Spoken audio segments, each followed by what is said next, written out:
抗抑鬱藥又叫開心藥或血清素，佢當然係治療抑鬱㗎啦。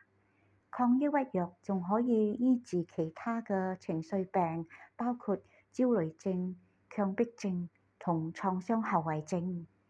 除咗一啲情緒病之外，抗抑鬱藥仲可以醫治一啲身體嘅疾病，包括一啲長期嘅病症，例如偏頭痛同夜遺尿呢啲情況。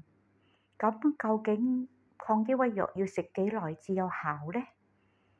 有啲人就係1個星期就可以改善情緒㗎啦，但有啲人需要2個星期。抗抑鬱藥最常見嘅副作用就係會有一啲腸胃嘅不適，包括作嘔作悶、絞肚、肚屙、便秘呢啲情況。但隨着時間，一般腸胃不適都會慢慢消退嘅。最明顯嘅副作用就係食藥嘅頭1個星期。抗抑鬱藥唔會上癮嘅，咁究竟要食幾耐呢？如果係第一次患上抑鬱症，都建議要食6至12個月嘅藥㗎。之後就要按照病人嘅情況慢慢去減藥。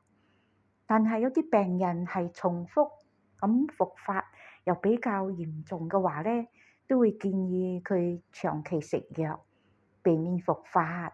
有啲病人停藥之後會覺得焦慮或身體不適，咁醫生都會選擇喺一啲適當嘅時候停藥嘅，特別喺佢嘅情緒狀況穩定之下。